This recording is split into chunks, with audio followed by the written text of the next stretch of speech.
we're glad to have, particularly on budget issues, she has a long history with the state and a lot of expertise. So.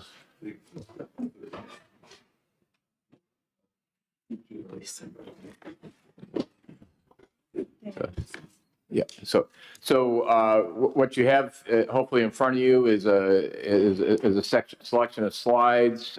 Susan Carlson put this together for us, where we've summarized our capital budget request. So starting on page 2 is our ultimate summary, and then what I'd like to do is briefly go over each section of those what we're calling projects from the summary.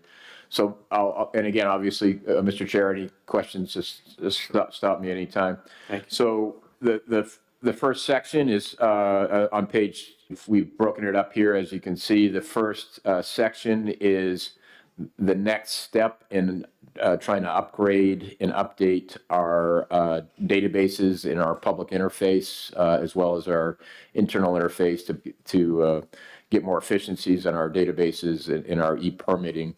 The good news is, as we move ahead with e-permitting, we have many constituents who are dependent on that.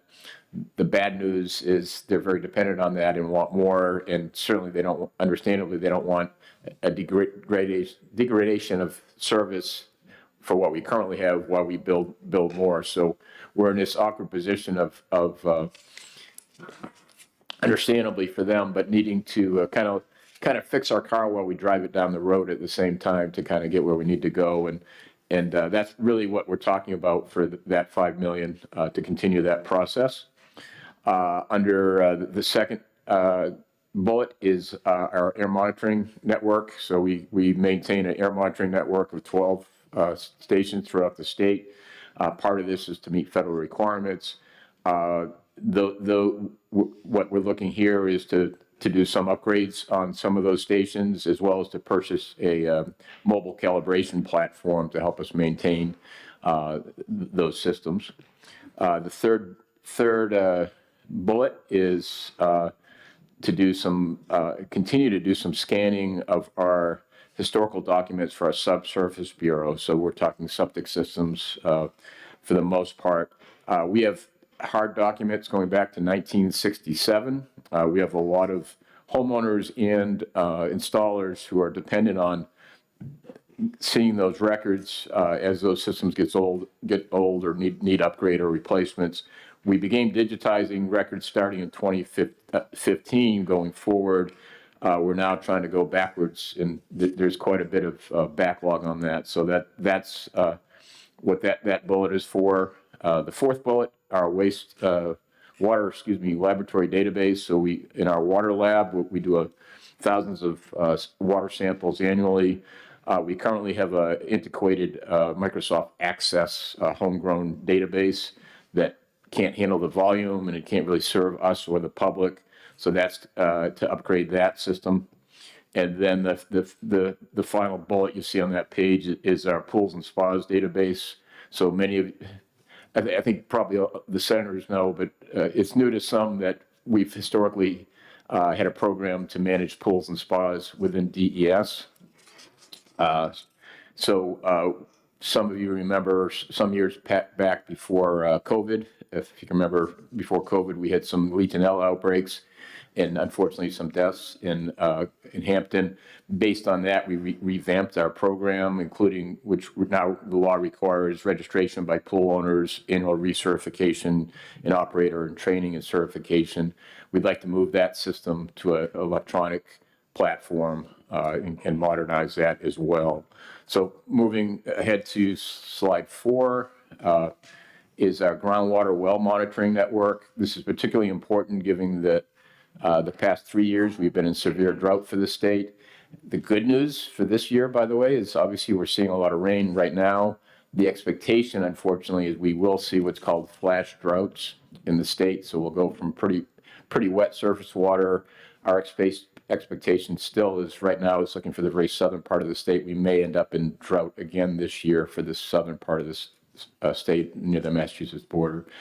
So having said that, one of the ways we monitor that is we have a network of 30 wells that we monitor groundwater. Those really need upgrading for a couple of reasons. One of them is a certain number of those are actually measuring surface water, and we need to get those into the bedrock, which is where most of so we can properly evaluate what's going on with our drinking water, and also we'd like to have an electronic system for that also. So I'll move ahead. So the biggest change for recent years is under the infrastructure bill from Congress that has added a lot of money in a good way to be able to move to our communities under our state revolving loan fund for drinking water and clean water. So that historically has been a certain amount of money comes from Congress. We have some repayment funds. They've used, in order to move infrastructure money, they've used that as a mechanism. For the coming years, we require a 20% state match in order to take this extra money, and that's what you're seeing in that line item for the budget. So again, we're providing match for a little over $131 million. This extra money. So on page 6, Sue has outlined the needed match in order to accept all these extra federal funds. So that's probably the biggest change you're seeing, and then to be blunt, we'll go on over. That's a 5-year time frame, so we'll see that into the next budget also. That type of on order of that. Senator D'Alessandro and I were talking about dams a moment ago. So page 7 is a much more modest request for those who may remember than we normally see for dams. So the reason for this is we clearly have over roughly 270 state-owned dams in the state, and in order of magnitude beyond that for other dams in the state. So we normally have a much larger line item for upkeep and maintenance of dams. We were able to use this session between the governor and the legislature. We moved $35 million of ARPA repayment funds to work on dams within the state. So with that, there was only a certain amount of capacity that we can actually handle to manage that, and that's why you'll see this is actually a much smaller number. So the reason why I bring that up is, again, when we're here the next biennium, this number will not be this low again. So just be aware of that. I'm warning you now. So the two things on here that are on here is, one is removal of the Israel River ice dam in Lancaster. So that was installed in 1981 to address ice damming that was happening on a bend in the river that was causing some road washout, et cetera, in Lancaster. A couple things have happened since then. First of all, the roads are now moved, so the original reason for this is gone.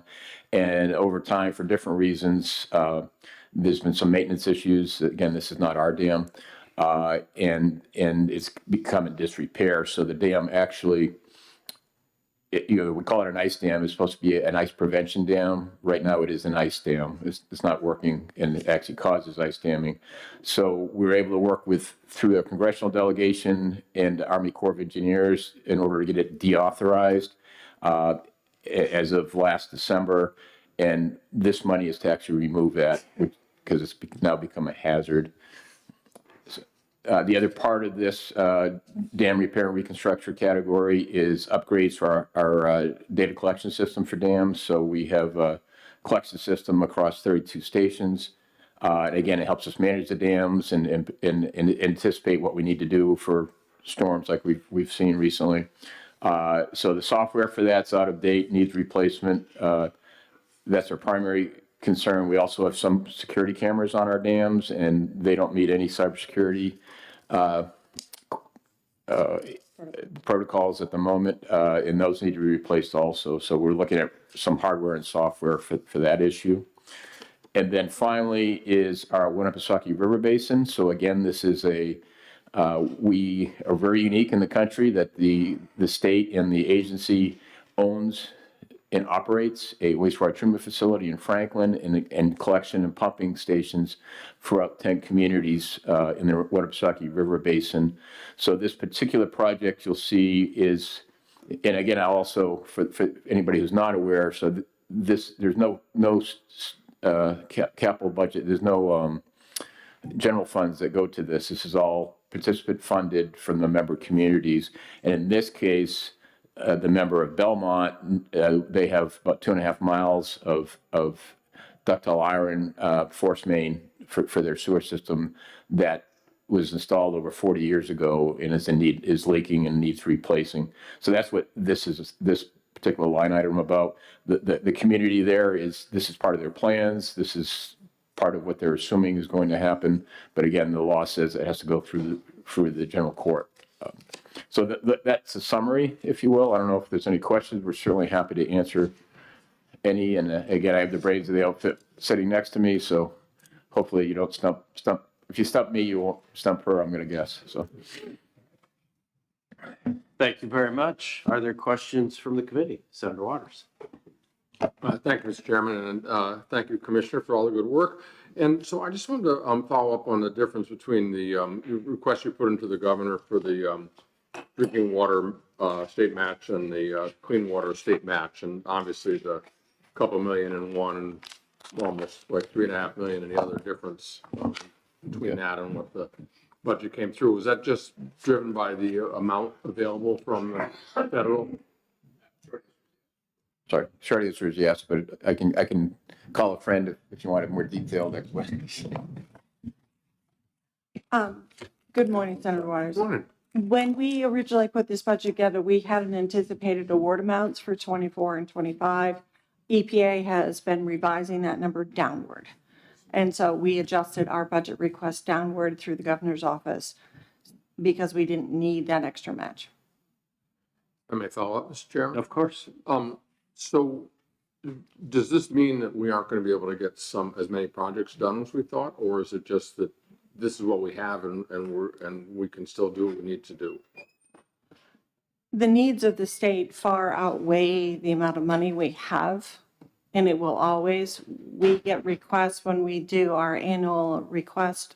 It's hundreds of millions of dollars, and we have only this pool to use. So we're always behind in the need. Go ahead. Not to go down a rabbit hole, but one of the reasons why the amount went down is Congress has decided to do earmarks using this money. Yeah. The good news is they're directing the earmarks towards these projects, so that's good. The bad news is when they do the earmarks nationally, it comes off the amount that is being awarded through the states. So that's we're trying to work with the congressional delegation to ensure that we're. That causes complications for a lot of reasons, which I won't go into. But so the short answer is, yes, the amount has gone down, but there are earmarks for projects in the state, which kind of compensate for that. It's not a 1-for-1 because again, the amount coming off the top is based on what happens nationally. But our congressional delegation has done earmarks, and those are going to New Hampshire communities for these type of projects. I may ask one more, Mr. Yes, Chairman. of course. So I do like to ask in terms of looking out the horizon 2 or 3 capital budgets. I mean, you mentioned the dams as something we might anticipate. Are there any other things that you think, seeing where the department is, I see on the IT stuff you're doing and so on, but I mean, is there anything you see on the horizon that might, drive increases in the future if we have some issues come up or we have to address more of these matters on drinking water or whatever it might be? So dams, absolutely. In fact, my observation is based on the historical funding for dams, that will our ask is probably going to be higher. Yeah. Even assuming for inflation, but even beyond that, we'll probably be doing a higher ask moving forward to make sure we get ahead of the curve. So that's a definite. I will assure you that will happen. Even if I'm not here, which I do plan on, I hope to be here. The IT is probably, it will be a continuing ask on those orders of magnitude. I think that's fairly stable for now, but it will be a continuing ask. That's not a blip. That's a ongoing thing. We have other issues, PFAS, et cetera, but that's really been in the operational rather than the capital budget. So that off the cuff, I would say absolutely for dams, and dams will be more than we've experienced in the past moving forward. Thank you. Thank you, Mr. Chairman. And the other thing I think I would mention, no, never mind. My thought was, again, that was operating budget, so. Other questions? Senator D'Alessandro. Thank you, Mr. Chairman. Just with regard to the dams, there are a number of the dams that I've dealt with over the years. But when we remove these dams, what are the ramifications that we face? Because I know that seems to be the way things are going now, rather than doing the fish ladders and fixing the dams because of the cost associated with that. It's just get rid of the dam. And what about the backup, particularly as they affect things downstream? Because most of the dams in our area, and the water ends up flowing into the river, right? I mean, that's how it ends. And there's the last really dam that's functional is the one in Manchester, the old PSNH dam. That's still producing power. But leading to that there are at least 3 dams, and with the dams there, we get recreation. Well, you know all of the things because you've heard all of the stories before. But indeed, you remove those. What happens to the flood control? People have built along the banks of. They've created ponds and so forth. And when we get high water, we get floods. So obviously, it's a problem that's not going away, is what it. Well, thank you for that, and it's really an extension of the conversation we were having before the start. So, there are some discussions, public discussions. We in fact, we're engaging now, and we'll engage again with Goffstown. The short answer to your question is, it really depends on what the dam was there for. If it's a dam for flood control, then it's going to, in my opinion, we want it to stay there, and obviously it needs to be maintained. We have a lot of dams that are not for flood control. They're for either originally for recreation or hydroelectric, which again, if the hydroelectric facility doesn't want to do that anymore, then we have to evaluate what's the point of the dam. So those dams, because they're not for flood control, would not necessarily cause flooding. The problem will be is over the past 100 years or so, people have put properties and they enjoy their waterfront property. And when you take the dam away, there's still water there, but it's not nearly as close to their waterfront property anymore. So that's objectionable to a lot of people. So I don't believe we'd be in a position where we're endangering anything for flooding. It's really for recreational use and just the change. And it drives a larger discussion. In 2003, there was a legislative study committee to look at all this type of things. And as an example, they had recommended that there be an assessment for those waterfront property owners, and that never went anywhere in the legislature. And and I get it. Those are hard discussions, but it really comes down to who is going to pay for the maintenance, who's going to pay for the upkeep. And I'll tell you now, my feeling is if you're the beneficiary of that, I'm not sure why you shouldn't help pay for that. But those are hard discussions. So. Do you have a sense that we have a pretty good handle on PFAS and well water in the state? I'm not quite sure what you meant by do I have a handle on it. So we've probably done in New Hampshire, and I don't believe I'm exaggerating, there's actually a map of all the sampling that's gone in the country. We've done more than any other state, and I would argue maybe you would add large regions of the country, and they still haven't done as much as we have. So do we have a full handle? I don't know if we ever will. And again, I'm talking about privately owned wells, Yes. right? Yeah. So we absolutely have a handle on public water systems. They have to sample and report to us. We've leaned ahead to try to get at do sampling beyond that where we think there may be problems. So I think we're probably better. Do we have a full handle? I would argue nobody does. probably nationally, we're probably one of the best ones to know what's going on. Just to remind, the committee, so we do run through different sources of money, the Groundwater Drinking Water Trust Fund, through general fund appropriations, and now there's federal monies coming in that we can tap. But we do run programs. For instance, we run a rebate program. So if your private well has been impacted by PFAS and you're over the standard, you can qualify for up to a $5,000 rebate. Having said that, we much prefer you to connect to a public water system, because long-term, that's a better way to go. That's more expensive, and you have to have a water bill, et cetera. But we also, that same rebate program offers up to $10,000 if your private well's been contaminated and you connect to a public water system. So that's available statewide. And that, again, is unique in the country. So we do have resources and help for people. And that's where I was equivocating with Senator Waters about, that's an the operating budget issue. We want to continue to fund that, and we've been able to, thankfully. Okay. The wild card to that is the new EPA standard that may or may not come out. They propose one that will change the dynamics. We are in the teens for parts per trillion, which is hard to get your head around. Yeah. And they're looking at bringing it down to the single digits, but they haven't. That's proposed. We'll see what they have a public comment period, et cetera. So we'll see where that all ends up. That will add more people to the mix. Yeah. And we're posturing for that as well. What's the current standard? Is it 70?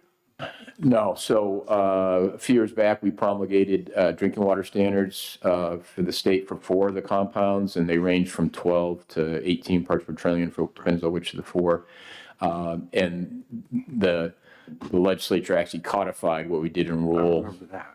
But the EPA standard is, The EPA, yes, so they have effectively a combined 70 parts per trillion, and now they're kind of catching up, and that's where the controversy is where should those numbers be? yeah. All right, thank you. Other questions? All right, seeing none, thank you very much. Thank Enjoy you. the day.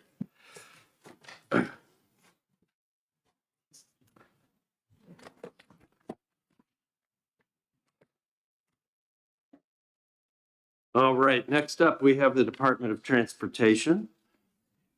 Could join us, please.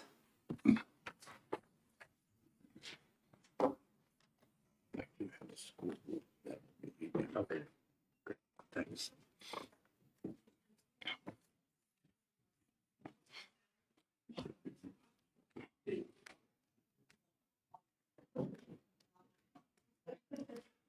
Good morning.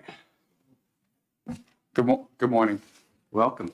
Good. Thank you for having us. I'm Bill Cass, Commissioner for DOT. With me on my right is Dave Rodriguez, the Assistant Commissioner.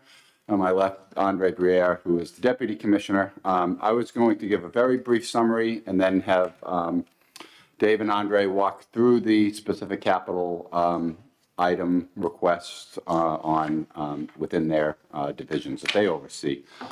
So very briefly, our capital budget request is broken into 2 categories. Part of our agency is generally funded, part of it is highway funded on the operations side.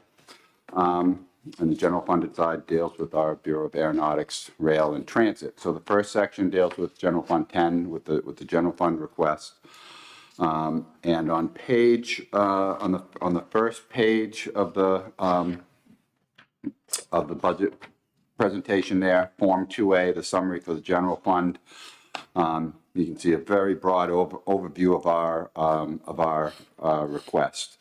A little bit of explanation. There was a little confusion between our original agency request and the governor's approved version, dealing with the amount of match. So there was an actual error in the governor's approved version. We had really been requesting about $1.2 million of general funds to match the total federal amount. The governor's office had assumed like a 10% of that total. So as part of that, there was an adjustment down to just what was needed for that first item, which is the match for the Federal Aviation Administration projects, our airport funding. And with that change, we had requested, and the House had approved, 3 additional needs identified. Priority number 3, 4, and 5 there, which were repairs to bridges, culverts, and railroad ties on active state rail lines. There were 2 other items that were private railroad requests that the House also approved that we had listed there. We won't speak to those, but others might. So that's a very brief overview. I'm going to turn very quickly to give a quick overview on page 29 of the Highway Fund. I apologize for the bouncing back and forth a little bit. Just by way of introduction, the governor's budget, we had put in a request. We had identified approximately $23.8 million of capital needs for patrol sheds and salt sheds and facilities supporting our operation around the state.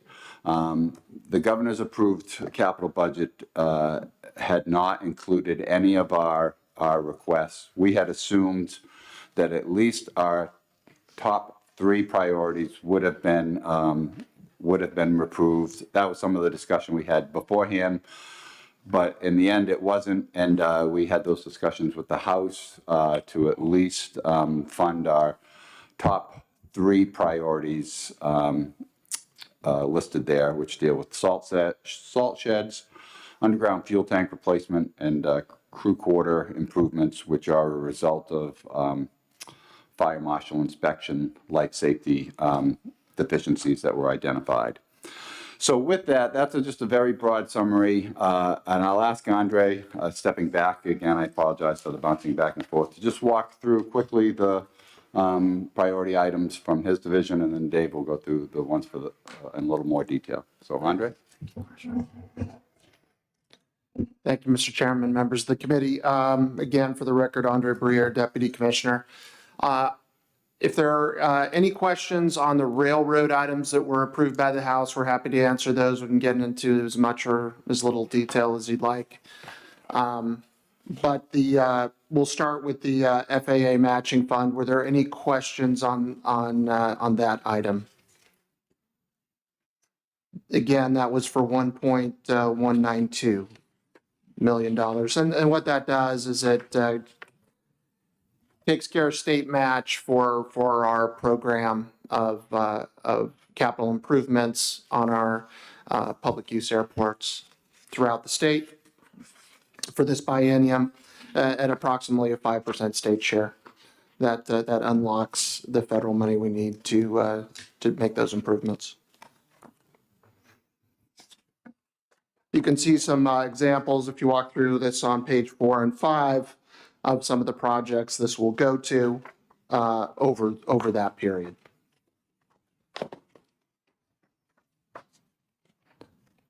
The second item, and I'll hold if there are any questions, or I'll keep going at your discretion. The second item is the match $570,000 for transit buses and stops, basically the bus stops that are part of our program. And again, this is state match funds. And on page 10, you can see all the programmed rolling stock purchases as well as bus shelter purchases that constitute that $570,000. Next items, 3 items really grouped again, as the commissioner mentioned, during the House phase, they added our requested funding for these items are the repairs to railroad bridges, culverts, and ties. Through those sections, you'll see extremely antiquated, crumbling culverts, same with bridges, railroad ties laid in the 1930s and 40s. that are still in place with the obvious need to replace those. On the rail infrastructure, when we did testify in the House, the news was fresh of the derailments in Ohio that obviously had, nationwide repercussions. The downsides of not maintaining rail infrastructure become clear during events like that.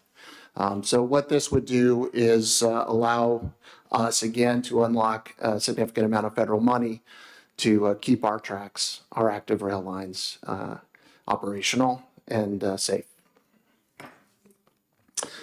The one item that was not included, and it's an additional need in the House phase, is the $1.1 million request for aviation management software that we use to monitor navigational aids, airport registrations, and grant management. We are what's called a block grant state. That means a lot of FAA funding flows through us. We act in place of the FAA with a lot of grants, and this is the software we use to manage all those grants. Very key tool for our Aeronautics Bureau. The current software called Airport IQ is extremely antiquated, 20 years old, no longer has patches or upgrades capable. It's so high risk that we can no longer maintain it on state servers. So we have a 3-year Band-Aid in place that basically is going to be hosted externally, at $22,000 a year, just because it's so antiquated it can't run on our servers, and it poses such a high cybersecurity risk that we can't tolerate it running on our servers. That's an indication that this software needs to be replaced, needs to be upgraded. There are several off-the-shelf products that could fit our needs that other states use. I try to avoid specially constructed software for the state because that type of software tends not to be supported over time. So there are several commercially available off-the-shelf options that we could use, but this 1.1 million would allow us to get that new piece of software and have a secure and system that we can use for our grant management and, again, navigational aid monitoring.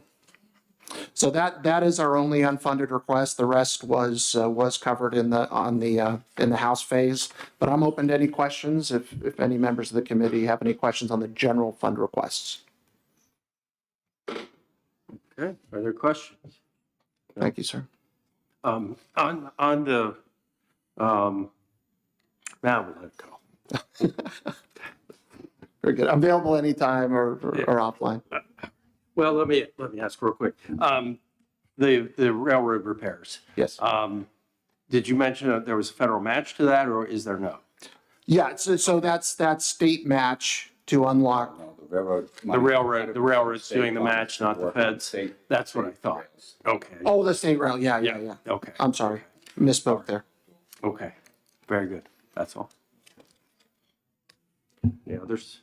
A moment. Okay. Good morning, Mr. Chair, members of the committee. For the record, my name's David Rodriguez, Assistant Commissioner for the Department of Transportation. Addressing the Highway Fund capital request. In the House phase of the budget, the House did agree to fund our top 3 priorities for the capital budget. These top 3 priorities include constructing salt and sand sheds, our replacing underground fuel tanks that we have and maintain for the state, and our statewide crew quarters request. As far as constructing sand and salt sheds, the department works to try to keep up with the replacement of our dilapidated salt sheds on a regular basis. So every biennium we ask for, and this request is for $2 million to construct salt sheds that help us to keep an inventory of of a 1-year supply at each of our facilities and to keep it covered on a modern salt shed that has a paved surface and so forth to keep the salt from leaching into the ground and so forth. With our underground fuel tank replacement request, the department provides a fuel distribution service for all state agencies and for other governmental agencies around the state to have a fuel source. That fuel source also serves as the statewide fuel reserve. Should something happen and government need to continue to function, we have the fuel there in the tanks. And we work to keep up with that system as well by investing about $2 million a biennium to replace the oldest sites, to keep up with the DES regulations, and to be compliant. The third item is for our statewide crew quarters and to come into compliance with findings from the fire marshal office inspections at our facilities. Over the last 4 to 5 years, the fire marshal's office has inspected our facilities, some of them several times.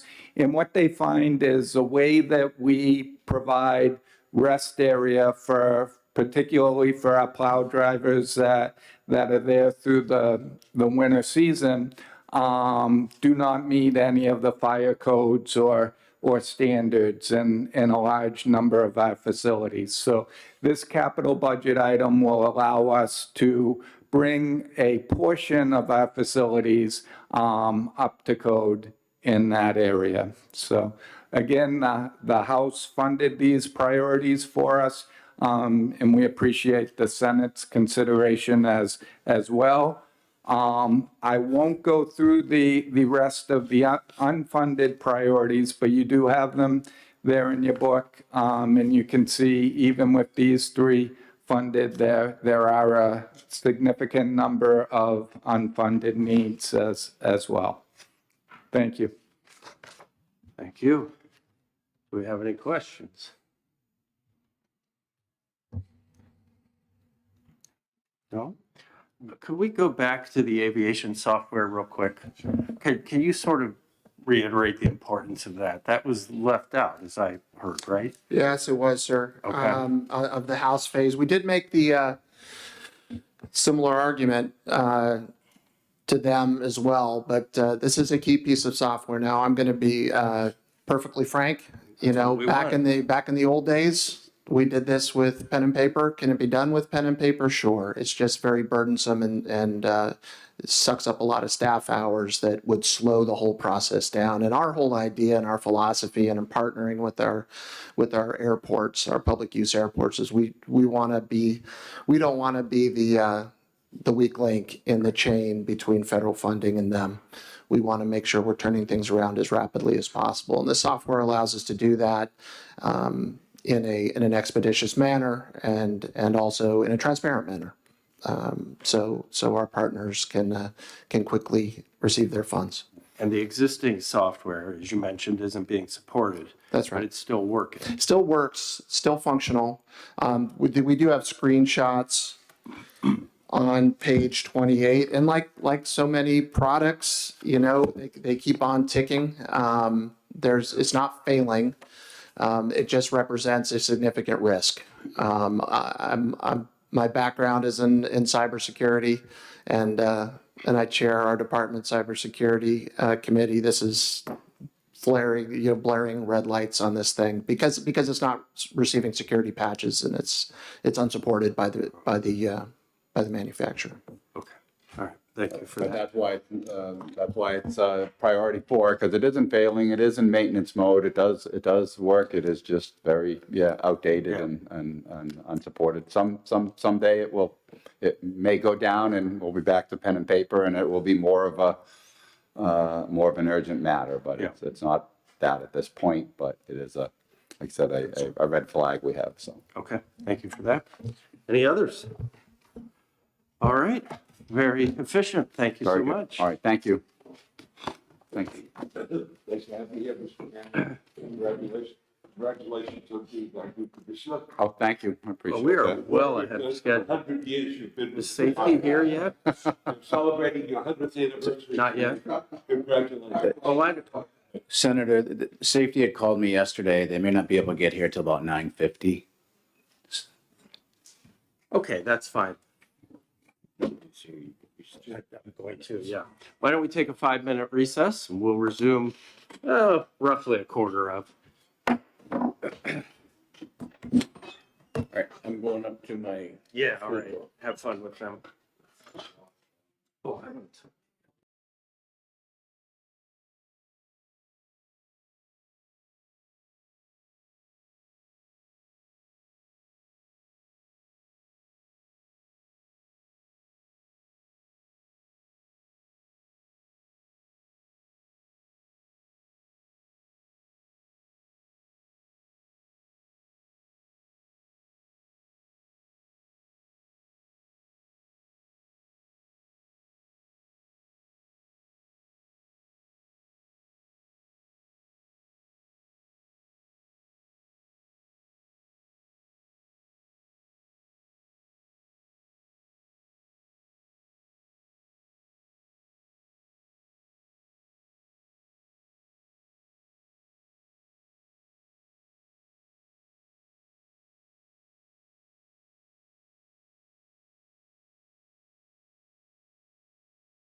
And we are pleased to welcome the Department of Safety.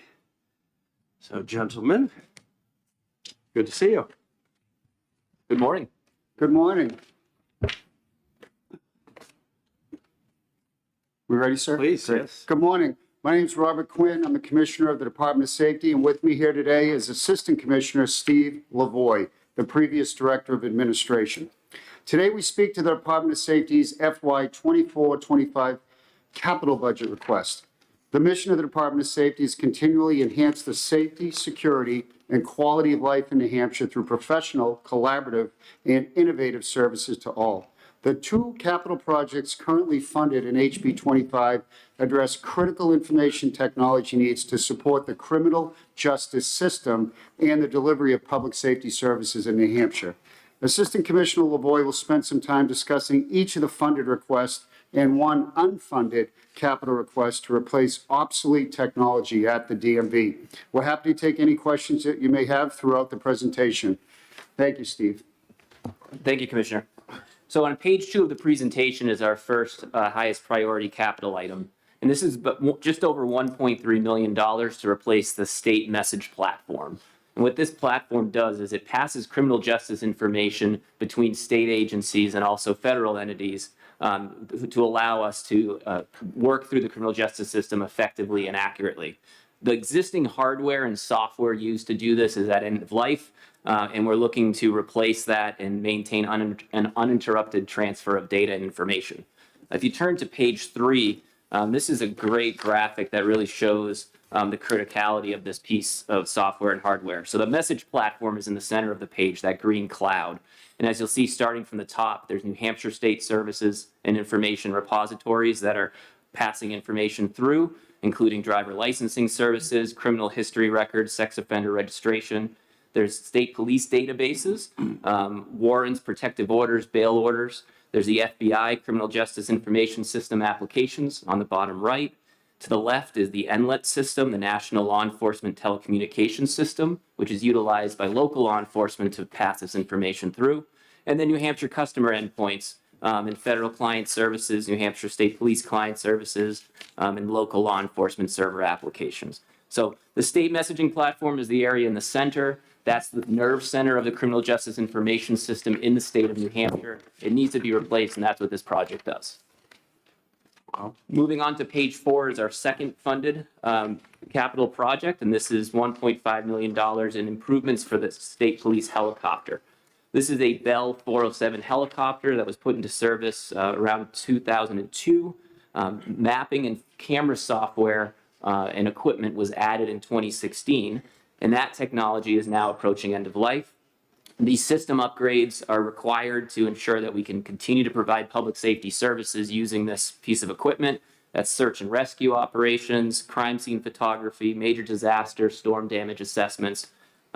This would fund replacing the existing camera system, the high definition camera system, replacing and updating the mapping mission computer, which is within the helicopter itself, and then also updating flight equipment for the individuals in the helicopter, night vision goggles, helmets with counterbalancing for those night vision goggle mounts, noise canceling headsets, and then also updates to flight suits, jackets, gloves, and boots.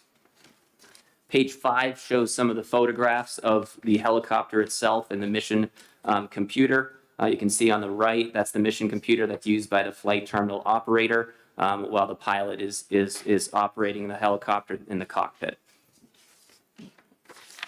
Page 6 is the one request that's not currently funded within House Bill 25, and that's $1 million to replace the current scanning operations at DMV. The DMV currently utilizes microfilm technology for archiving. The reality is that it's obsolete technology.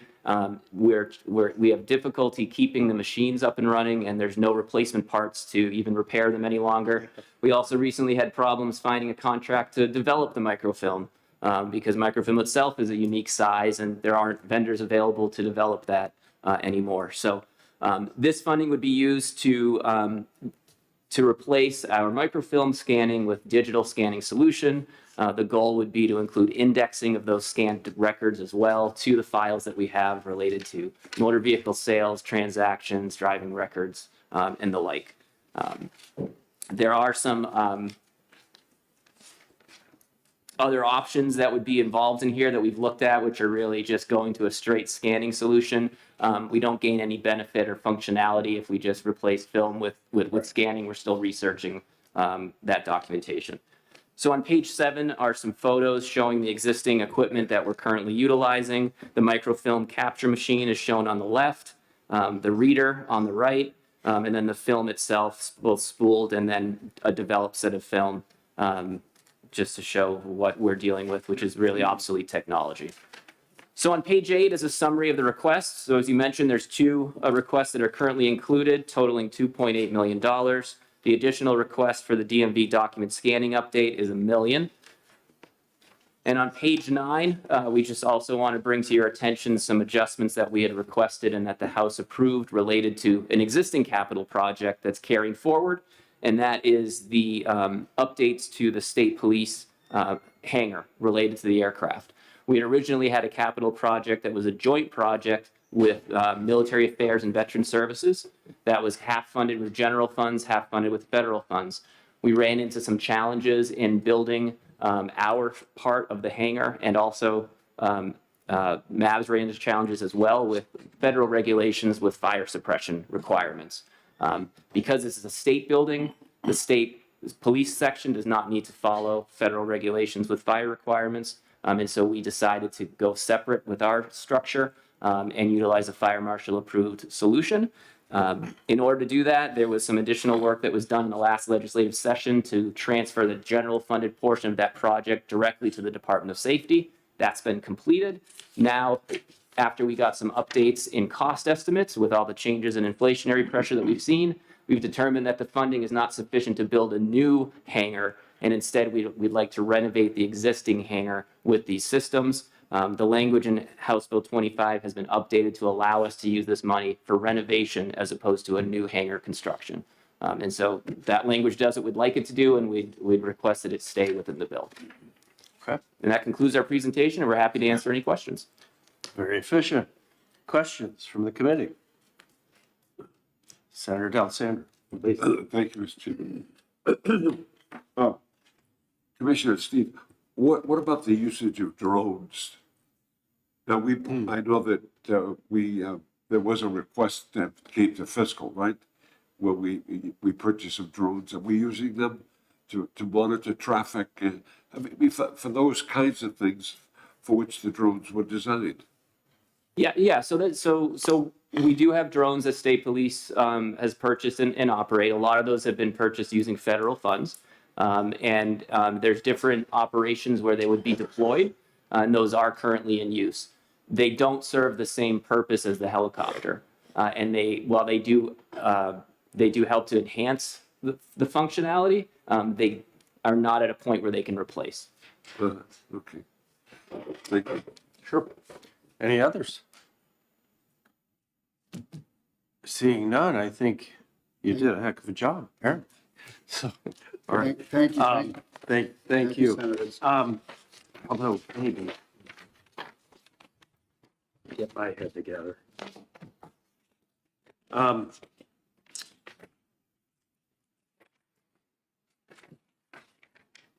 I think I'm good. I was going to have a question about this, but I think we're all right. Okay, nothing else? Thank you. Thank you. All right.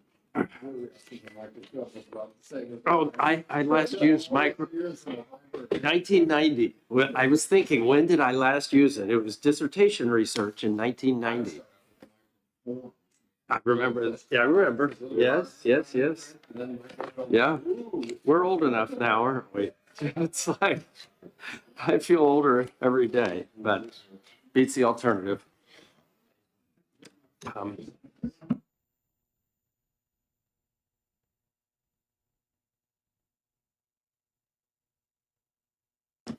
He's here. Talking to the commission.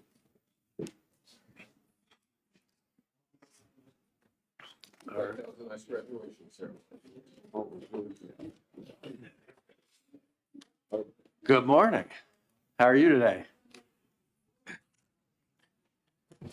It's nice to run ahead of schedule, but I almost feel I should apologize for doing so. No, no worries at all, Mr. Chair. Good morning to you. Good morning to the committee members. Good morning. Thank you for being here.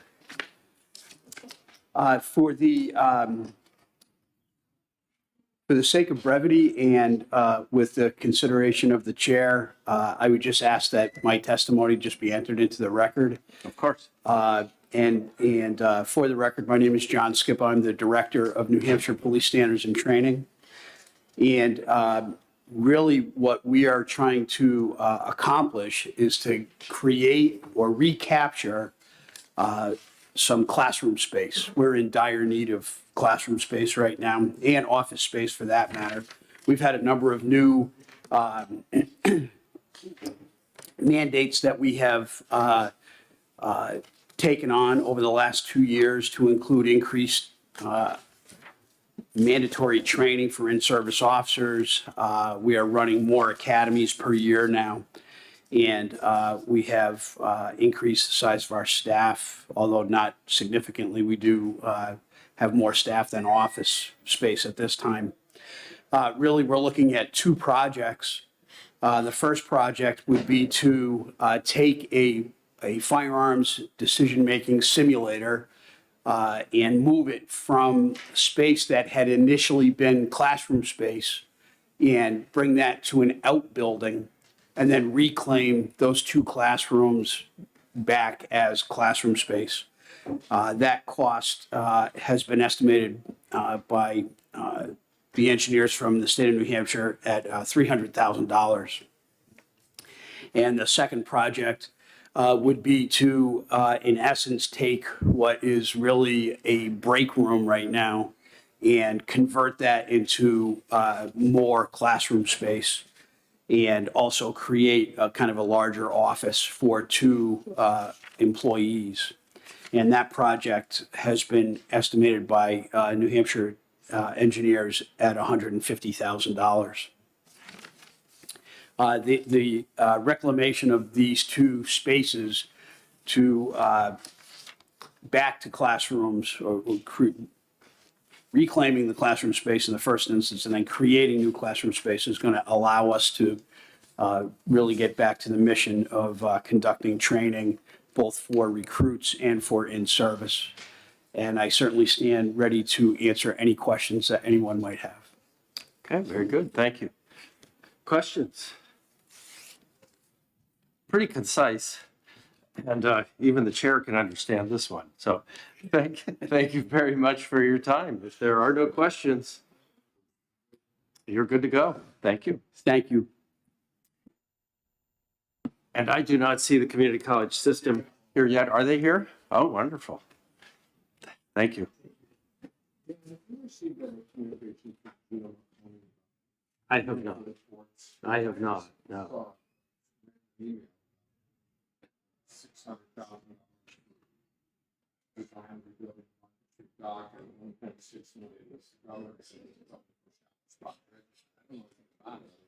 Yeah.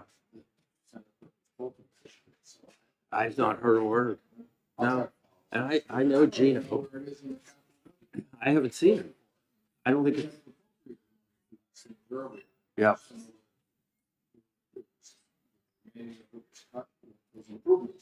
Yeah. Yeah, they are. I mean, infrastructure. Yeah, let me know if you do. Okay. Good morning. How are you? Nice to see you. Glad you were passing through the neighborhood the other day. You need a life jacket over there. If you hang it right across the covered bridge, it goes up to the farm. So next time you're through, text me. I'll show you the place. All right, good morning.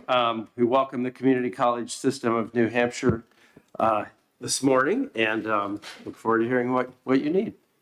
Thank you very much, Senator Innes and members of the committee. Mark Rubenstein, Community College System, New Hampshire, joined by President Lucille Jordan from Nashville Community College.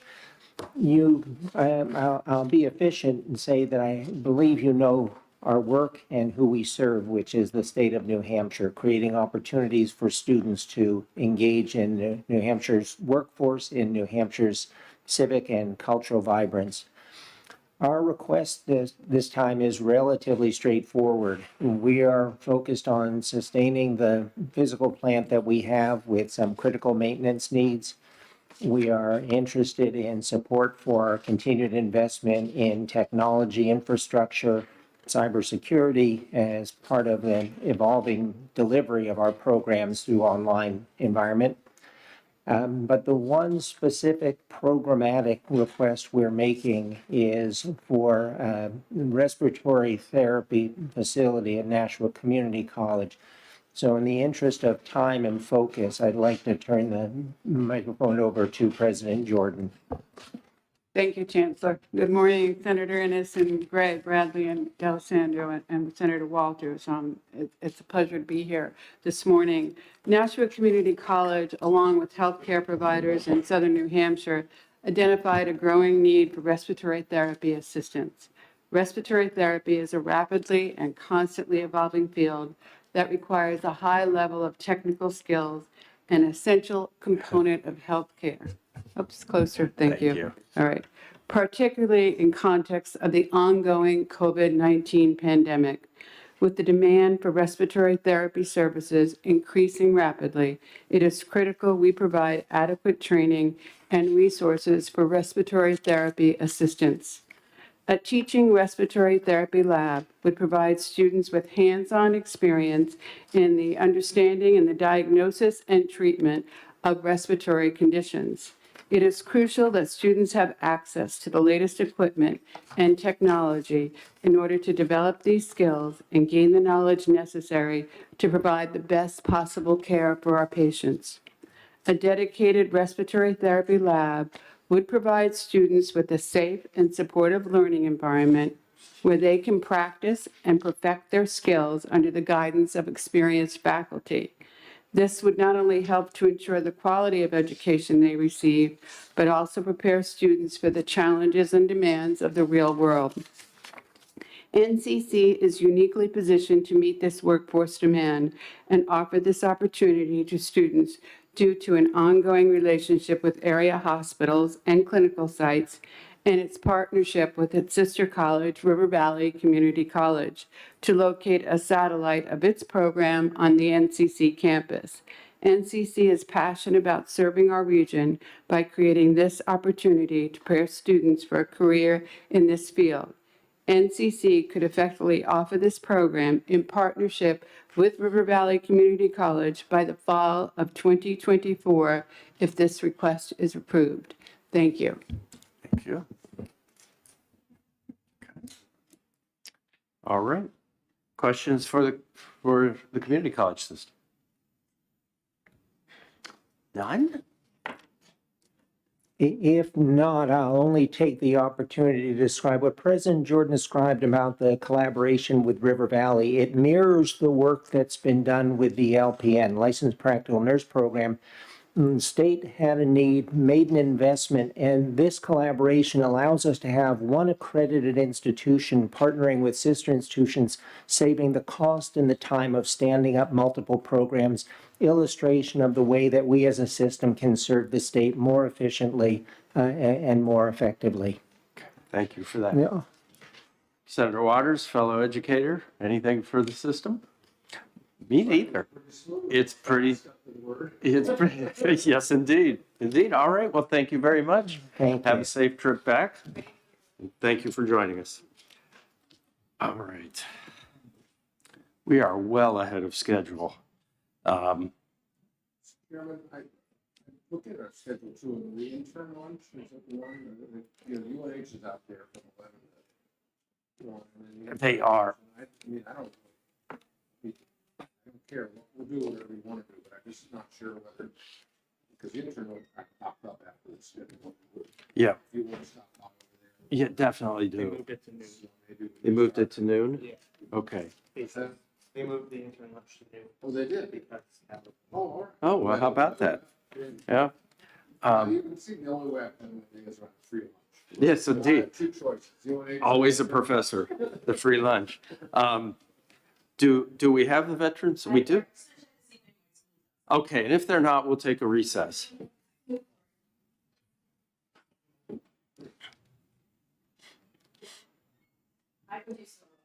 Are you sure? All right. All right, well, thank you. Appreciate your flexibility. Welcome. Make sure it's up here.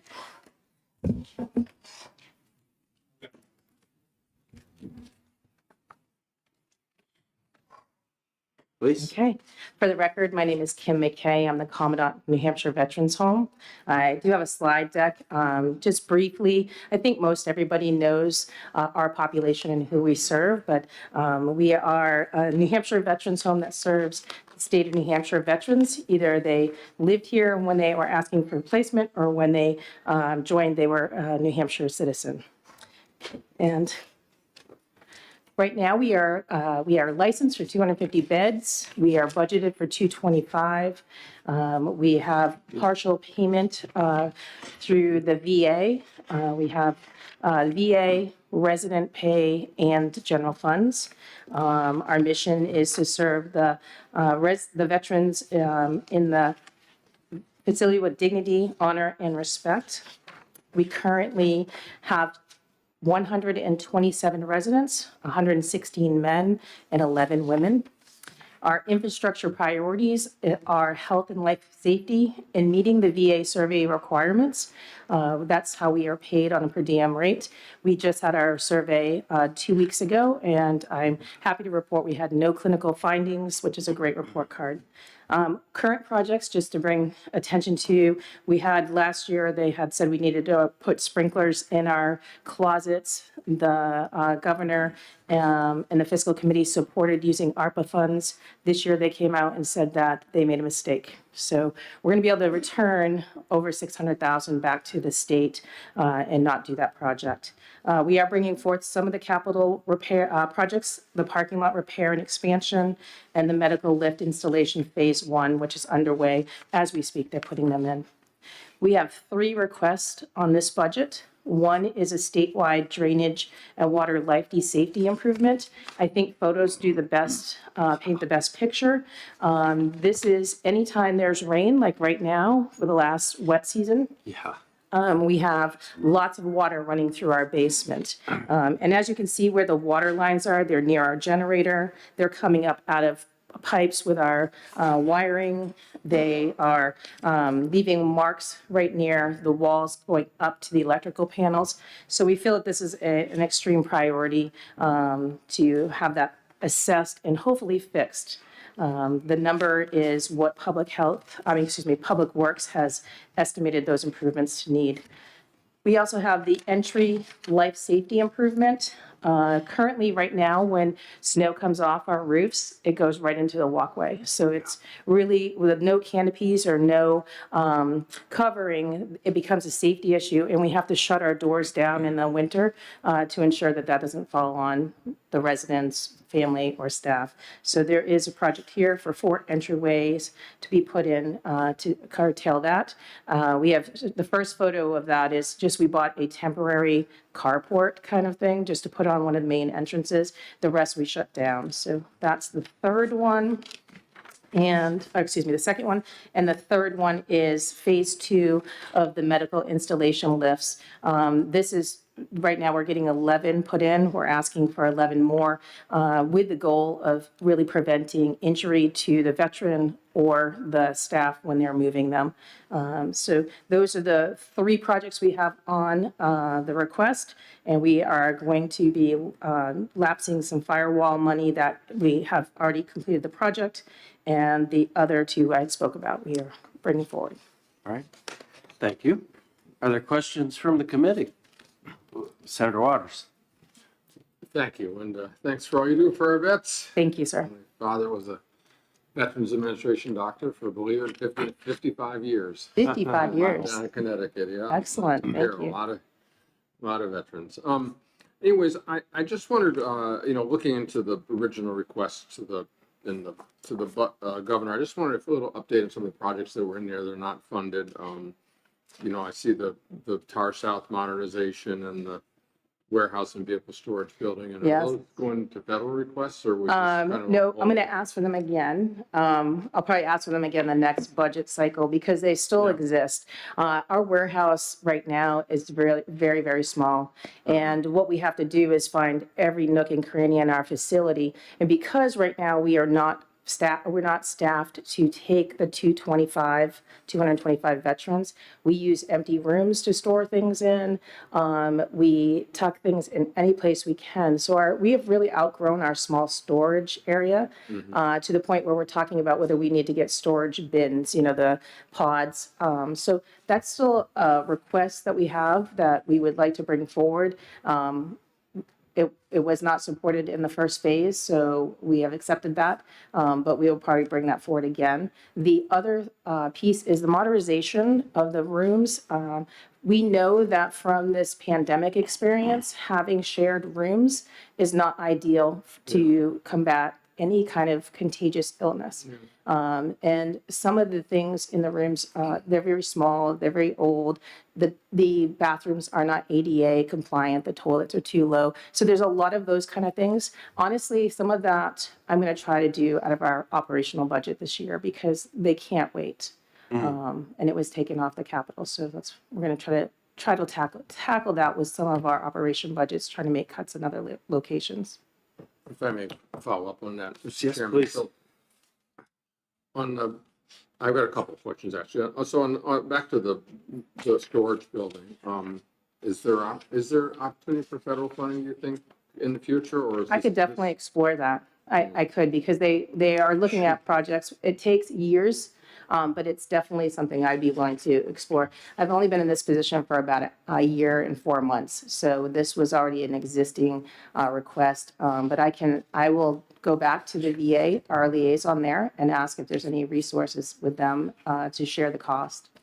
I just, you know, that's good, and I think that sometimes it's, you know, that we can find a way to do the design and engineering as a kind of getting our foot in the door, get a proposal that then maybe can get some federal dollars. And Great my other point. question, if I may, Thank you. Mr. Chairman, had been about, you know, the progress on the door reader access. That's another big dollar. I mean, I see you're doing some, but it's a fairly big dollar figure that is not in the capital budget. Right, so that project, we have right now door readers on elevators, our main entrances, but we wanted to expand that to, I'm looking to see if it's one of my team members. We want to expand that to be all doors, just to secure the building. And right now, we all know that we have code doors. Yeah. They're not as secure. And some of our doors are still key locks, which means people have to go and run and get keys. So that is something we want to expand. But in the priority list, it was the lower priority that we had.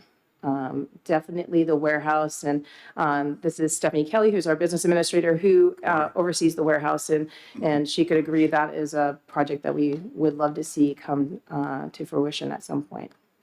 Thank you, Mr. Chairman. I was just asking about some of the unfunded things. Yes. Just to get an update on, but thank you. All right, very good. Any other questions? Well, you came in for the best part. Yes, So, they're so good. yes, but she did a great job. Yeah. And so, yes. Yeah. All right, thank you very much. We appreciate Could I just say one thing? Of course. Senator Gray, I have a message back from Norm Sanborn, who said hello and stopped by for a visit. So, yes. There you go. All right. All right, thank you. Thank you, sir. Norm was the selectman in my ward in Rochester and taught me how to be a good moderator. Well, you're good stuff. Okay. He was just pointing out in the PowerPoint presentation, if you look at the lift install, it's 165, not 152. So that was a typo, and I apologize for that. All right, All right, thank you. you too. All right.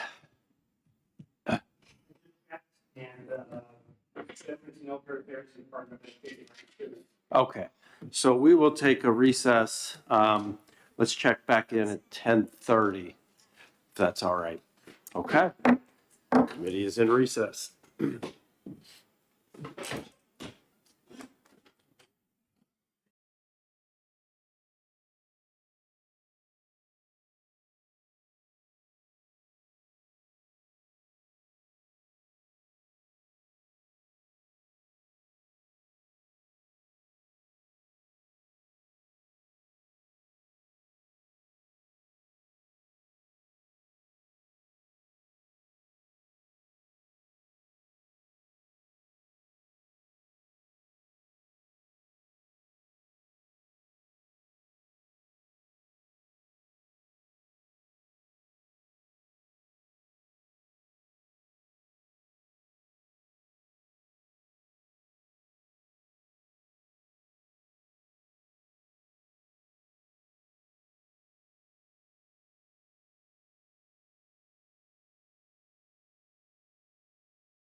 The Senate capital budget will remain in recess until 10:45. Thank you.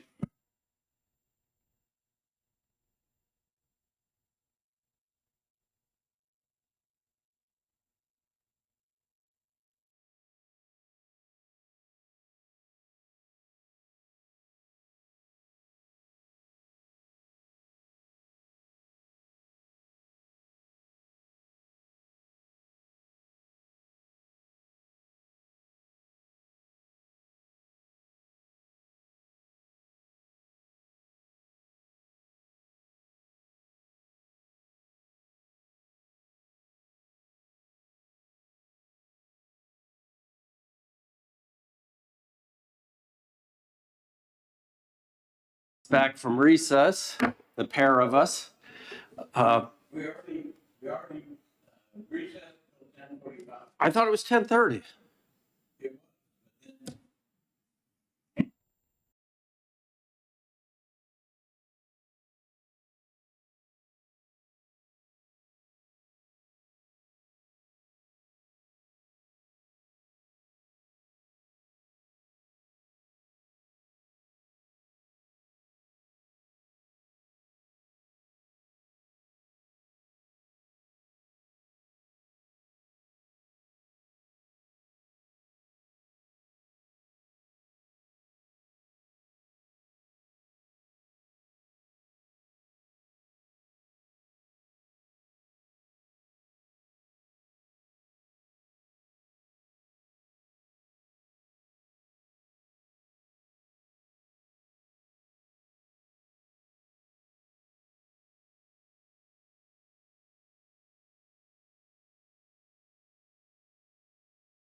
All right, we will call the committee out of recess. And I'd like to welcome the Department of Military Affairs and Veterans Services to the microphone. Good morning. And thank you for being here a bit early. Appreciate it greatly. You're on. Mr. Chair and committee members, for the record, I'm David Michaelitis, the Adjutant General for the New Hampshire National Guard, and here with me here today is Judy Chen, our Administrator. There was no change between the governor's recommended proposal versus what the House passed. There was just a minor change between one of the appropriations where we requested $150,000 get moved from one item to another, but the bottom budget, the number hasn't changed. So we'd like to just briefly address with you those 5 items that were proposed through the governor's budget and the House passed. The first two I'm just going to lump together, and your paperwork should say Nashua Armory or Readiness Center unspecified minor military construction project. The next one is a Plymouth Readiness Center military construction project. So just broad conceptually, we compete against the 53 other states and territories for military construction dollars to bring in those big construction projects into the state of New Hampshire. Okay. So we compete nationally, gets approved by Congress, ends up on the president's future years defense plan. And so we've been very aggressive and very fortunate to bring these large construction projects into the state of New Hampshire. When you look at them, there's typically a 75 federal, 25 state general fund cost share. So for every dollar you pass for general funds, we bring $3 on the federal side. So you look at the two of them, the first one is about $5.5 million and change, plus the other one's $25 million. So $25 million for a Plymouth Armory, like I said, has a 75-25 federal state cost share. Third item in front of you that was got through the governor's recommended budget in the House was it's just a statewide building improvement. Bottom line is we have 17 armories throughout the state of New Hampshire. It's over 300,000 square feet. It's just boiler roof replacement, just taking care of the maintenance of our somewhat older facilities. The next one was, it's called a land purchase. Land purchase in Pembroke, New Hampshire, where we asked the House to move $150,000 from an environmental need in Nashua to purchase land in Pembroke. Pembroke is one of our larger training facilities. We have over 200 plus acres there. And we're just trying to purchase either 1 or 2 landlocked abutters to our parcel of land to just expand our training opportunity there. Fifth item gave us that piece of parcel to build an armory back in the 50s. There's some tannery waste in the back of the facility. We just need to do some environmental due diligence before we build that addition there. Okay. So those are the 5 major projects that have been recommended through the governor's budget and passed through the House. The only other item we'd like to bring to your attention is one at the bottom of the sheet. It's called the, hopefully you have the sheet in front of you, and it's labeled Milford. The Milford Readiness Center, a minor military construction project. So when I addressed those 2 earlier projects, Nashua and Plymouth, about those major dollars coming in, we found out late in the game in February that National Guard Bureau picked up another minor military construction project for us. It was approved and it's in the congressional budget and the president's future years defense plan. So when you look at the dollar amount for $1.4 million general funds with a $4.2 million federal match, 75-25, that was the only one during the budget process that didn't get included in our capital budget, that we would just hopefully have you look favorably upon it. Again, it was approved by National Guard Bureau. It was approved by Congress. We're just seeking the 25% state general funds to match the federal dollars. The only discrepancy you'll see in our memo with their dollar amount requested is it was approved for $3 million federal, $1 million state general funds. We upped it because of the anticipated increase in cost of inflation. So we're just trying to hedge our bet a year from now, once we get through a design and hopefully can build it, that there's will be a slighter increase in construction dollars. And the only thing I'd like to say about that one too is the reason why we sought that specific project was 2 primary reasons. First and foremost, it's the unit in that armory is called our Mountain Infantry Company. 20 years ago, they weren't a co-ed force. Now we have females in that unit and we don't have female facilities to either locker rooms or latrines to accommodate their needs. So this addition is part of integration of women into all branches of the service and our different military occupational skills. And the second thing is because we're mounted infantry, that unit has a lot of equipment and it's about 120 soldiers in one of our smaller armories. And even though we built a 5,000 square foot addition about 5 years ago, it's still undersized for their current needs and the equipment that unit is issued. Subject to your questions, that's all we have. Questions? Senator Waters. Thank you. So on the Pembroke, the 150 will get you started, but there's more that you need, right? Actually, no. No? Okay. That's a nice answer. We were eyeing another parcel. It was subsequently purchased. So we have sort of reoriented our efforts into a landlocked parcel owned by a utility company. If I may. Yes, please. And, we've talked before about the needs and the land opportunities and so on, and it looks like the opportunity might still be there elsewhere, but so where are things at on that? I don't want to get too explicit, but, particular, but. For different land acquisitions elsewhere. So usually we have three priorities when we look for land. Yeah. One is we either try to buy in a butter to expand our existing footprint, or number two, we look for 15 or 20 acres in a new town or municipality where we don't have an armory presence and where the changing demographics have gone. And the third is we are significantly short training land. So based upon the size of the force that we have in the New Hampshire Army National Guard, we're authorized over 5,000 acres of training land, and we currently only have 100 acres. That's in Stratford, and in Pembroke, it's 220. It's like accounting is slightly different between their needs, but those are the three purposes. And right now we're focused on either expanding Pembroke or looking for another sort of new armory. Like we've been looking in the Lakes region. We've looked down south towards the Massachusetts border, because with a majority of the demographics of the population in southern New Hampshire, we're losing some service members to Massachusetts, the Massachusetts Army National Guard. And so we have a desire to try to build an armory in Salem at some point in time in the future. So if I may just follow up on that. So there's no immediate prospect right now that you need funding for land purchase. The ones in Pembroke, yes. Others, no. Okay, thank you. I just Sorry about that. Update on that one. Thank you. Any others? All right, hearing none. Thank you very much. We appreciate your testimony. All right, thank you, Mr. Chair.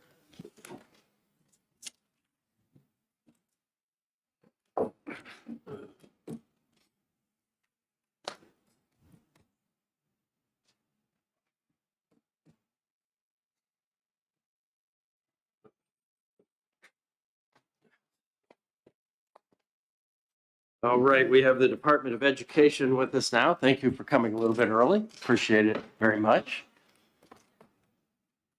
Thank you for being efficient. So Frank Gadelblue, Commissioner of Education. Tammy Valancourt, CFO for the Department of Education. So our capital request is comprised of 3 items, 2 of which are career and technical education centers renovations. One at Sugar River Valley Regional CTE Center and one at Winnisquam Regional CTE Center.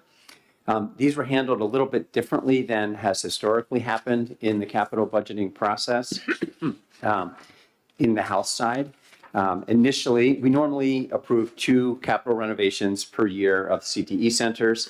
The House took the Sugar River Valley Regional CTE Center project, which is about a $12 million project, and included it in the Education Trust Fund in House Bill 2, as opposed to the capital budget.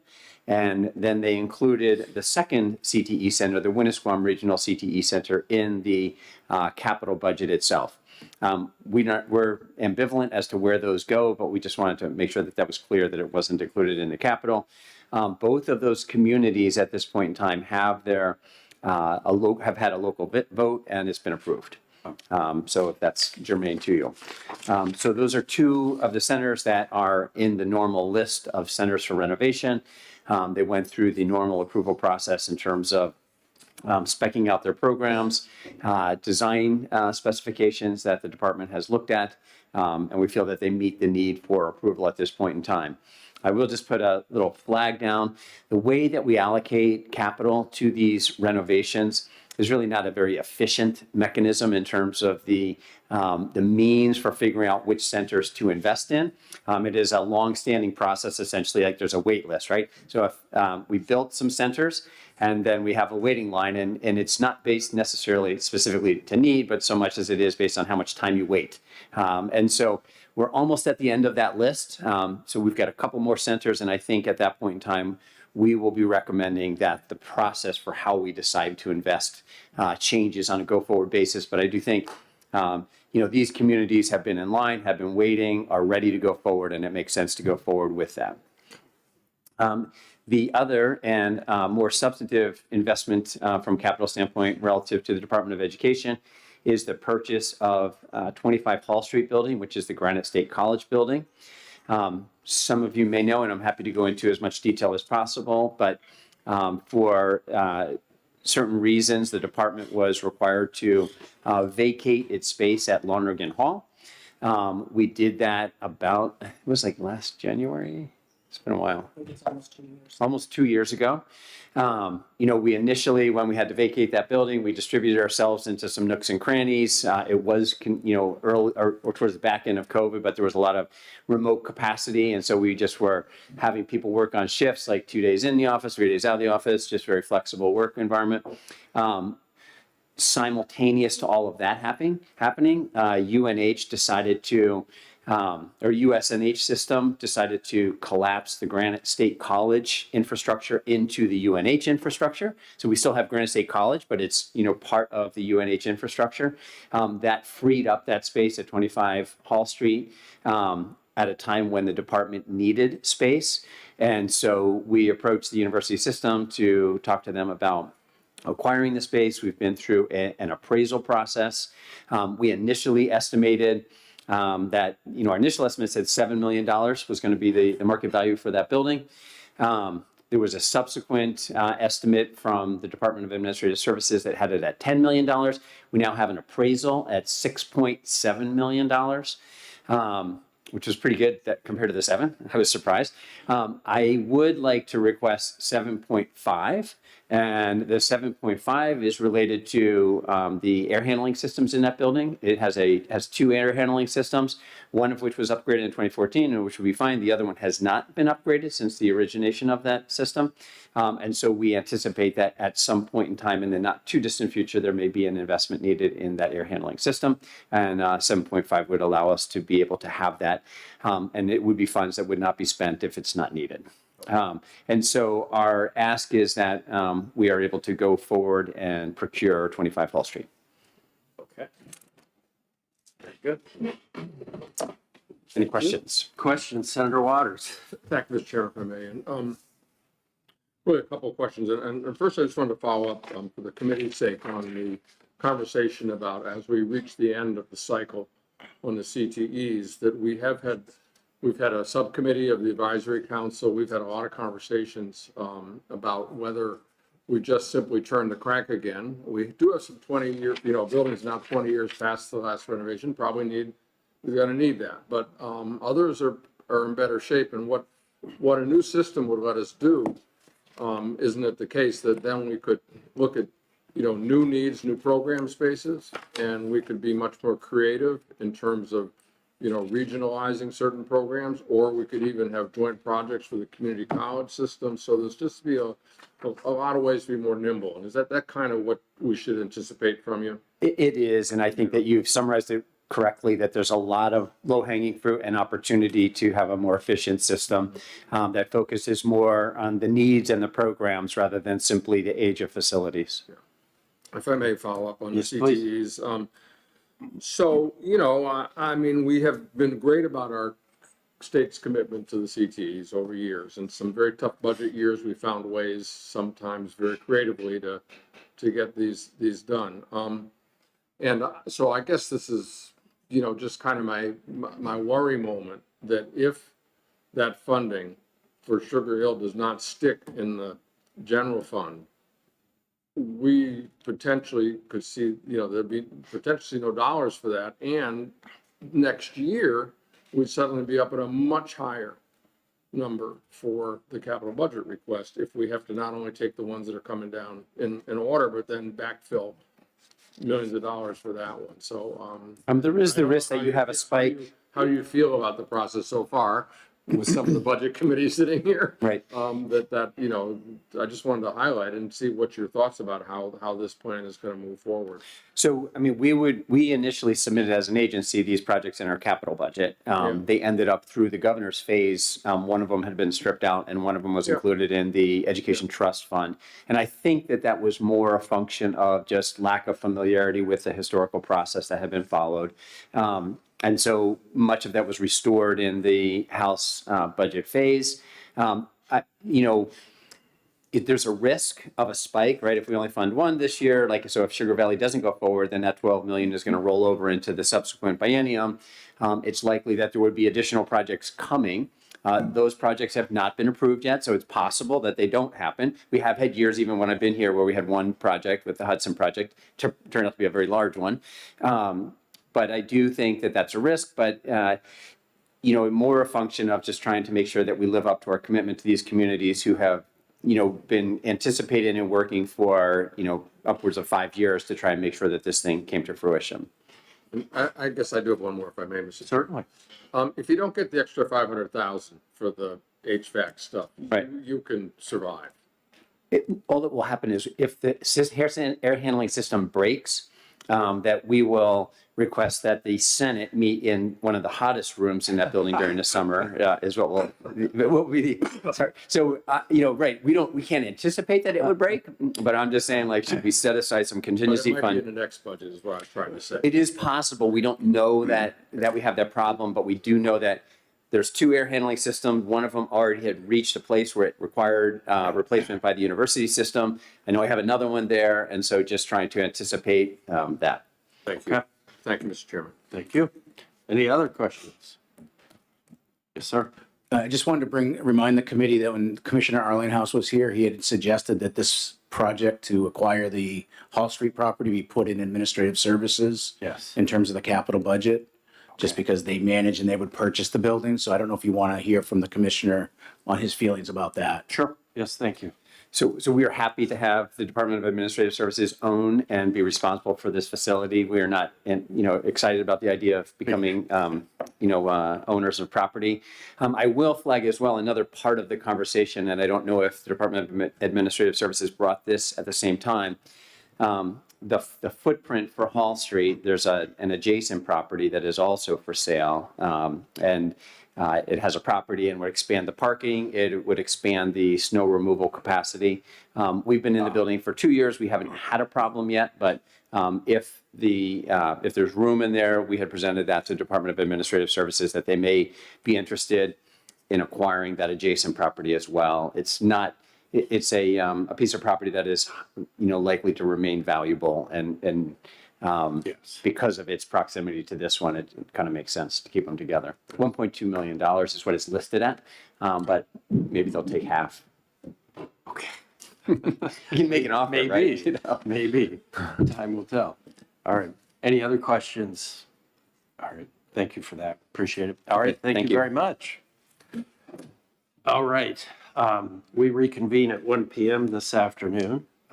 Before we, As well, I guess, thank you for that, Senator. We actually are going to reconvene at 1:15 due to a schedule conflict that developed with the chair. So at 1:15 p.m., we will restart. Mr. Chairman, the before committee. you Yes, sir. gavel out, can I ask you just a quick question? Of course. Because I was away for a couple of days, and I found on my desk this letter from Steve Dupree Yes. about Granite Place, and I just, was there conversation about it, or were you aware of this, or? There was not, no. Okay. Why- Well, I just wanted to, as I said, I just saw it, and I just assumed everybody got it. Yeah, yeah. And he's good at selling real estate, we know that. He is very good at selling real estate. But, yes. it's interesting. Yeah, it is. All right, It just is. wanted to, while we're still on the public record, mention it. We'll have a talk. Yes. Thanks. All right. Thank you. Very good. All right. Anything else for the good of the order? All right. With that, I will adjourn until 1:15 p.m. Thank you. Get your mics.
All right. You've got at least three of us here. So I'm going to call the meeting to order, and we'll open the public hearing. And I don't have oh, I do have a sheet. There is one person signed up. Come on up. Mr. Representative Cloutier? Okay. I think Representative McConkey should sit up, because I have a question. All right. Representative McConkey, you can.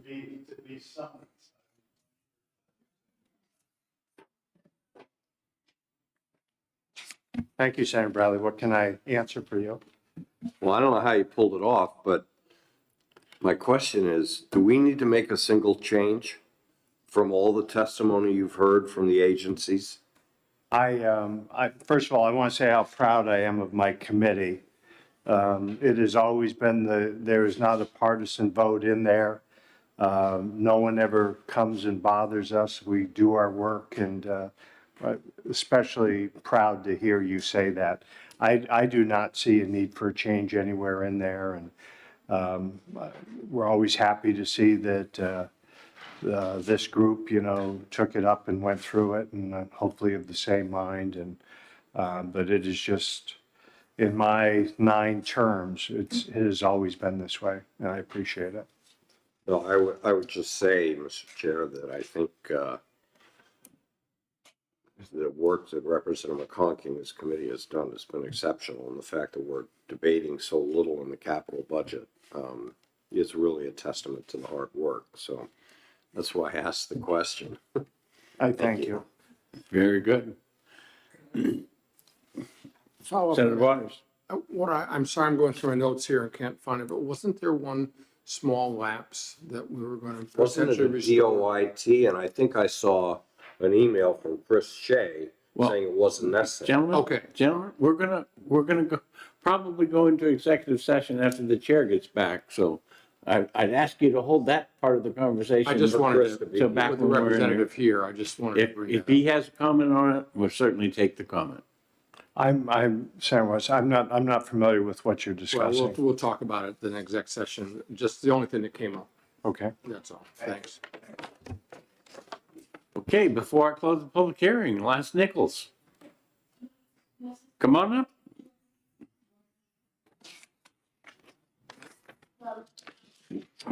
We'll ask you to sign the sheet. You can do it afterwards, just so that we get your name. Good afternoon. The button there, you want the little Thank you. circle to be there. My name is Nina Gardner, and I'm here for the Winnisquam School District, along with our superintendent, Dr. Shannon Bartlett. We are an item in the capital budget, and it's wonderful to hear how much you appreciated the housework. So did we. And I wanted to let the superintendent just speak to very briefly to the one little item in the capital budget that relates to the Winnisquam School District. So if I could ask to have her recognized to speak. Thank you. Just introduce yourself and we're good to go. I'm Shannon Bartlett. I'm the superintendent of the Winnisquam School District. I came and testified before the Capital Committee recently about the importance of our CTE renovation project. It passed in our community by overwhelming support of 77% of the voters. Really excited that it is a part of the budget process moving forward. Very good. And we thank the House Committee especially for putting it in. Winnisquam is a district that really could use the expanded CTE program.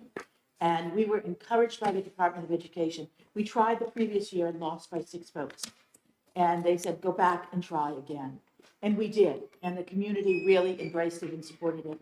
And we appreciate the support of the legislature for these programs because we have students who very deeply benefit from them. And we're a part of the Area 8 region, which is a lot of the communities in Belknap County. And we're aware of the fact that the CTE Center will help the employment opportunities in the businesses in the Lakes region. So thank you. I hope you will keep it in there. All right. Thank you. Thank you. And thank you. You're welcome. Anyone else for a last nickel? All right, with that, the public hearing is completed.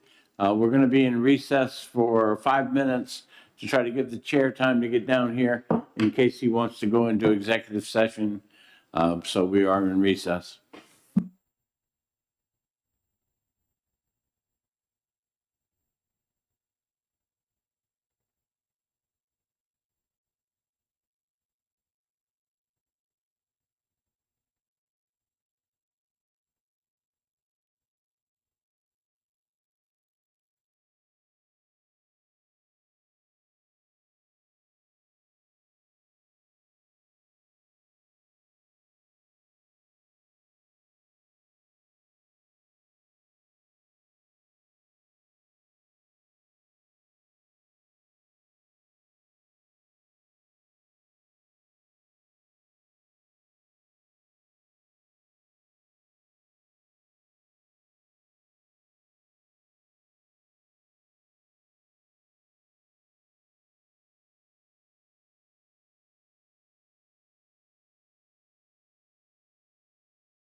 All right. Call the Capital Budget Committee out of recess. Move to go into executive session. All right, all in favor of going into exec? Aye. Any opposed? No. We are in executive session, open for comments and discussion. All right, we have an ought to pass. We have a second. Do we have discussion? So, there was one possibility of a amendment, I think, on the lapse from DOIT. I read an email, I think, from you, Chris, that it wasn't necessary. I believe that was the only thing that there was any discussion about in the sort of the technical aspects of the bill. That was correct. So DOIT doesn't need that. They need the lapse extension. It's already in the bill. It just wasn't where they thought it should be. So I confirmed with them and I forwarded the committee that email.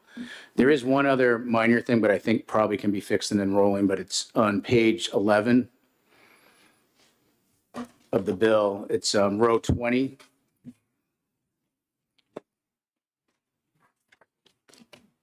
It says to provide funds for the appropriation made in paragraphs Roman 2 through Roman 6. It should be Roman 7, but I think that's possibly an enrolled bill. It's just as easy to do it as a committee amendment, I'll move the amendment. Do it in a roll call. We have a second on the amendment. Any discussion on the amendment? You okay with that, Mark? All right. It just means you have to concur, but it should be a matter of. Okay. All in favor of amending line 20 to read paragraphs 2 through 7? Indicate by saying aye. Aye. Any opposed? All right, the amendment passes. Chairman, I think we do need an amendment to, or do we, for the education 25 Paul Street to be moved to administrative services? Or do we not? It would be better if the committee, if you did want to do that, to vote on doing that. So then we'll have it done. You can help me with the wording, that I will move that 25 Paul Street, when acquired, be under the control of administrative services. So what I would suggest is that the motion would be to move the project under Department of Administrative Services. Yep. Great. I'll second that I make motion. that motion. Second. Okay, discussion? All in favor? Aye. Aye. Any opposed? Amendment passes. Thank you. Further discussion? Just a quick, if I could, Mr. Chairman. I think the House did a tremendous job of putting this thing together. And I give kudos to Chairman McConkey and his committee. Very, very thoughtful, a good process. And it's always nice to see things like this working well. So please, my congratulations and, to the members of the Senate. Great job. Thank you. Thank you, Mr. Chairman. Okay. Any further discussion? We have an ought to pass motion in front of us on House Bill 25A. As amended. As amended twice. Yes. Any final discussion? All in favor? Aye. Aye. Any opposed? There being no further business. Captain. Oh, we do. Thank you. You can tell it's the first I've actually chaired this year. I move to come out of executive session. I'll second that. All right. All in favor? Aye. Any opposed? And we are adjourned. Thank you, everybody. Well, yeah. Thank you, Jim.